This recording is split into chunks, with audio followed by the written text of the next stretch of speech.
visite historique. Le patriarche russe orthodoxe de Moscou, Cyril Ier, a visité la Terre Sainte du 9 au 14 novembre. À cette occasion, il a rencontré de nombreux leaders politiques et religieux et donné un signe d'espérance à la communauté chrétienne russe qui vit en ces lieux. Et accompagnés par sœur Elena de la mission ecclésiastique russe, nous sommes partis à la découverte des fidèles de l'église mère de Moscou qui vivent en Terre Sainte. Le tourisme augmente, plus de 3 millions de personnes entre janvier et octobre. La majeure partie sont des pèlerins chrétiens, avec des prévisions de croissance pour 2013. L'année académique du Studium Biblicum a été lancée avec le discours officiel prononcé par le professeur espagnol José Manuel Sánchez Caro de l'Université pontificale de Salamanque. La clé, c'est l'éducation, si nous voulons que les jeunes ne quittent pas la Terre Sainte, l'œuvre de la Franciscan Foundation for the Holy Land.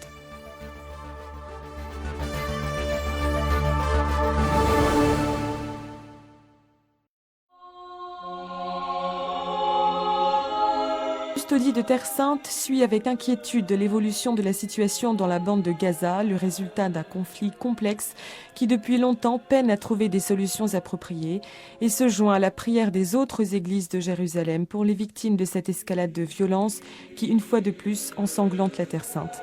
De même, le patriarcat latin de Jérusalem exprime sa profonde préoccupation et sa sympathie pour les victimes et prie pour que tous ceux qui ont des responsabilités dans cette situation ne cèdent pas à la haine, rappelant que la violence n'est d'autre utilité dans cette crise.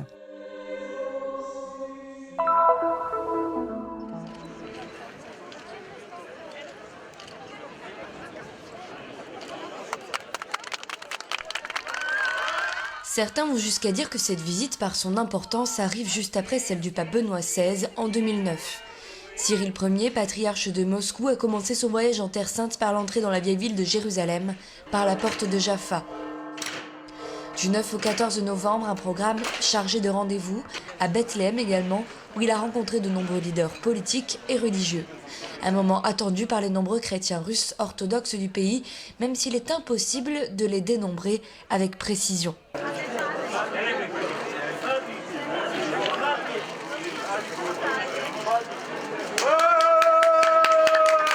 L'accolade avec Théophile III, le chef des Grecs orthodoxes à Jérusalem, est le dernier salut avant l'entrée solennelle au Saint-Sépulcre.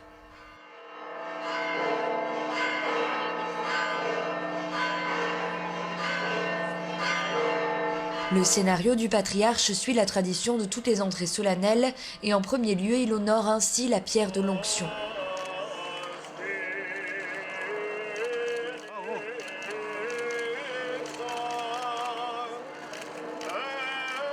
Avec lui pour prier la foule qui remplit entièrement la basilique de la Résurrection. C'est devant la tombe du Rédempteur que s'exprime toute la dévotion orthodoxe. Les prières chantées emplissent le sépulcre et après quelques minutes, la délégation russe et les moines orthodoxes occupent les places réservées sous le Catholicon, la cathédrale propre aux orthodoxes. Théophile III, dans son discours de bienvenue, a remercié le patriarche russe pour sa visite. Le discours de Cyril Ier a fait écho à ces belles paroles au début d'une visite qui est bien plus qu'un pèlerinage. Au cœur des nombreuses difficultés politiques et religieuses de la communauté orthodoxe, y compris la récente affaire de la facture d'eau du sépulcre, la présence du patriarche de Moscou est un signe d'espérance.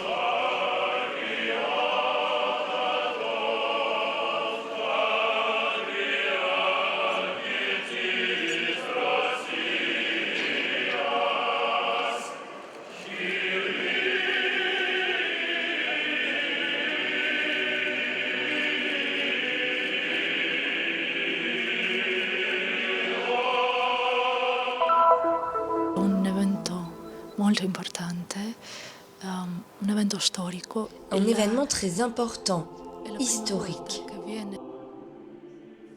Nous avons demandé ses impressions sur la visite en Terre Sainte du patriarche Cyril Ier à Elena Kopil, une religieuse orthodoxe qui vit sur place depuis des années. Comme elle, les chrétiens russes sont très nombreux à vivre dans le pays, fidèles à l'église mère de Moscou. Il est difficile de savoir avec précision combien ils sont, car il s'agit d'une réalité peu connue. La grande immigration en Israël depuis l'ex-URSS remonte à la fin des années 80, après la chute du mur. De nombreux juifs, mais aussi des chrétiens. Officiellement, ils seraient 23 000, mais ceux qui ne se déclarent pas comme tels pourraient être 400 000.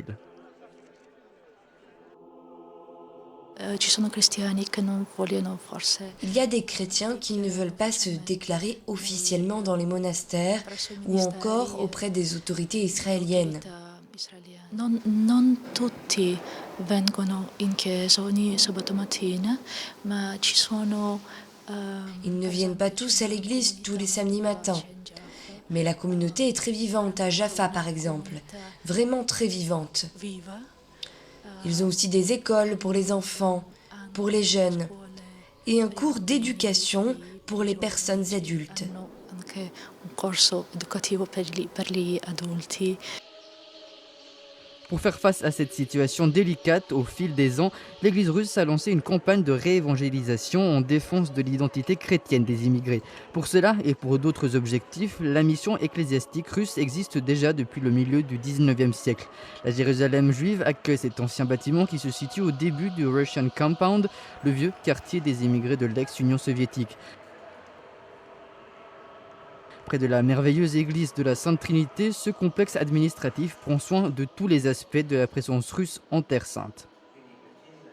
In 1847, con il decreto dell'imperatore En 1847, avec un décret de l'empereur Nicolas Ier, la mission ecclésiastique russe a été fondée, dont le but était de représenter l'Église orthodoxe russe ici, auprès de l'Église de Jérusalem, et de prendre soin des pèlerins, et aussi d'avoir une présence de l'Église orthodoxe pour prier sur les lieux saints.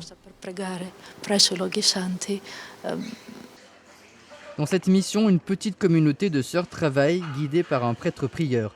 Leur rôle est celui de conserver la richesse spirituelle et le patrimoine culturel de l'Église russe en Terre Sainte. La grande influence de la spiritualité byzantine dans l'Église russe a alimenté une forte relation avec la ville sainte, si bien qu'au XVIIe siècle, Pierre le Grand voulait faire transférer la tombe du Christ à Moscou. Quant à l'apport démographique, il a certainement modifié l'État d'Israël au fil des ans. Avec leurs journaux, leurs partis et même leurs chaînes de télévision, ils représentent la plus grande ethnie de Terre Sainte. Essendo nati lì, hanno portato in Israele la sua cultura, hanno portato il Étant nés modo là-bas, di vivere, ils ont apporté il leur modo culture di en vivere Israël, nella chiesa. leur façon de Vogliono vivre pregare dans nella l'Église. lingua in cui Ils pregavano. veulent prier dans la langue qu'ils utilisaient pour prier dans leur pays. Qui possono Ici, ils sentire, peuvent entendre les sermons, ascoltare le parler prediche, avec le prêtre, e le possono curé. venire e parlare Ils peuvent con recevoir une aide il prete, pastorale, con il parroco. ce qui est très important. Possono ricevere aiuto Nos prêtres ont pastorale, également che è la molto possibilité de importante. visiter les prisons, les I hôpitaux nostri et les chrétiens qui demandent de l'aide.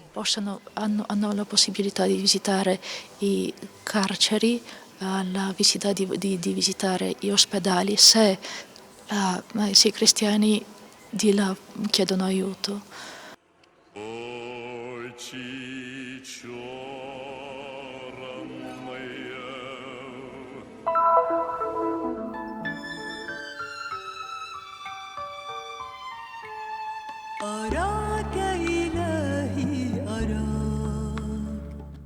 Plus de 3 millions de personnes, soit une augmentation de 8% par rapport à l'année dernière. Un nouveau record de visiteurs en Israël, comme l'a annoncé le ministère du Tourisme, sur la base de chiffres recueillis par le Bureau central des statistiques. Les données se réfèrent à la période de janvier à octobre 2012 et montrent une augmentation constante de l'arrivée de touristes cette année. Au mois d'octobre, les visiteurs étaient 391 000, pas moins de 13% de plus qu'à la même période en 2011. Nous visons à atteindre notre objectif 5 millions de touristes par an d'ici 2015, a indiqué le ministre israélien. Des chiffres qui sont garantis en grande partie par l'arrivée des pèlerins chrétiens, comme en témoignent les nombreux opérateurs touristiques locaux. Certains assurent que les 3/4 environ de tous les visiteurs sont en réalité des pèlerins et que les réservations pour 2013 font prévoir une nouvelle augmentation importante des arrivées avec la venue de groupes nombreux à Pâques et en été. L'Italie et la Pologne en particulier, mais aussi l'Espagne, l'Allemagne, les États-Unis, le Panama et l'Indonésie, les pays d'où viennent les pèlerins, eux qui souhaitent se rendre à l'occasion de l'année de la foi sur les lieux les plus saints du christianisme et ne se laissent pas arrêter par la crise économique. Ils choisissent certes des voyages à bas coût, mais décident tout de même de partir.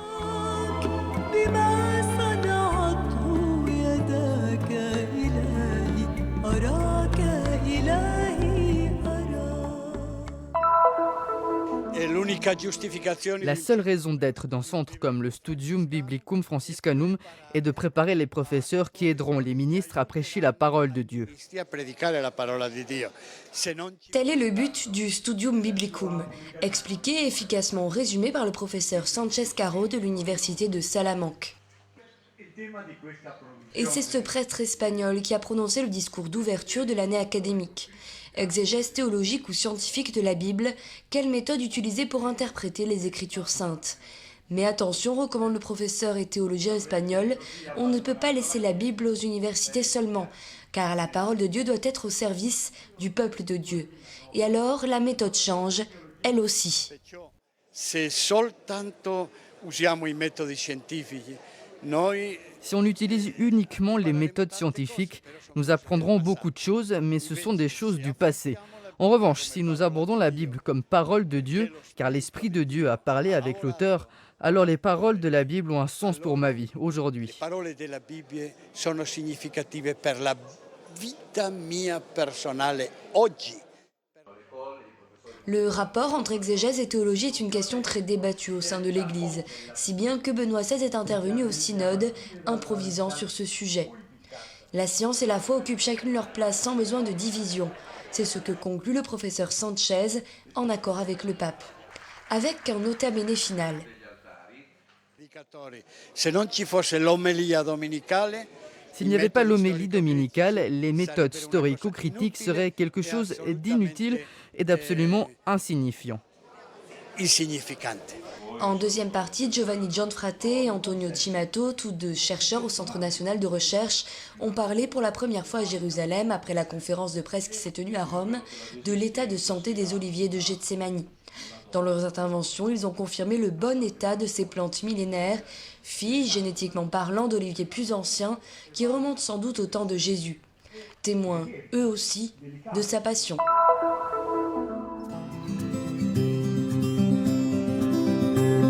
Miser sur l'éducation et sur le travail pour que les jeunes chrétiens ne quittent pas la Terre Sainte. C'est le défi auquel répond avec succès depuis des années la Franciscan Foundation for the Holy Land. Fondée en 1994, son siège se trouve aux États-Unis et elle œuvre avec le parrainage de la custodie de Terre Sainte en soutenant, entre autres, un programme qui permet aux étudiants méritants d'accéder à l'université grâce à des bourses, comme nous le raconte le père Vasco, franciscain et président de la fondation. Nous nous sommes rendus compte que ces jeunes qui étaient sur le point de quitter la Terre Sainte nous demandaient de pouvoir recevoir une éducation supérieure. Nous sommes allés aux États-Unis et nous avons recueilli de nombreux financements pour ce programme. Nous avons pu donner plus de 225 bourses d'études à 225 étudiants chrétiens.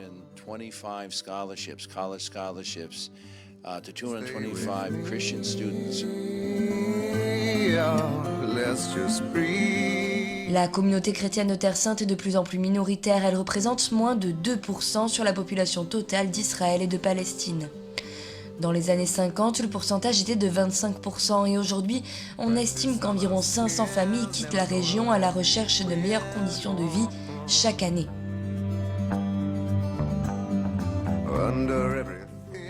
Les problèmes politiques ne sont pas la seule cause de l'immigration, on compte aussi les problèmes économiques liés au coût élevé du logement et de l'accès à l'éducation. 70% des étudiants qui ont obtenu leur diplôme sont aujourd'hui avocats, pharmaciens, dentistes, hommes d'affaires, architectes, professeurs. Cela a été un programme qui a eu beaucoup de succès. Ces jeunes qui étaient sur le point de partir sont restés. Si je n'avais pas reçu cette bourse d'études, je ne serais pas à l'université maintenant. Mon père est au chômage, ma mère enseigne à l'école maternelle. Nous n'avons pas assez d'argent pour la payer. Je veux aider les gens, être une personne adulte, pas seulement physiquement, mais aussi mentalement.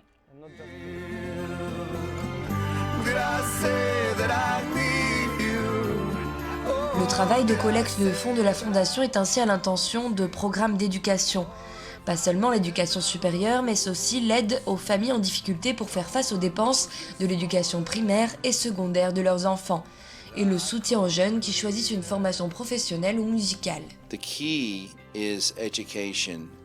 If we want to keep our young Christians in the Holy Land. La clé, c'est l'éducation, si nous voulons que nos jeunes restent en Terre Sainte, et cela marche vraiment. Quand j'ai rencontré le Saint-Père il y a 3 ans, c'est lui qui a souligné que la possibilité de recevoir une éducation était l'une des clés pour arriver à cette solution.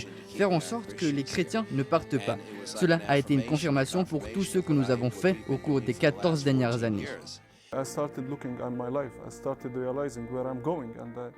J'ai commencé à regarder ma vie, j'ai commencé à comprendre où j'allais, j'ai tracé ma route et maintenant je suis là. C'est comme quand tu lances une planche en bois à quelqu'un en mer en train de se noyer, tu lui donnes un espoir. the middle of the sea who's drowning. You give him hope.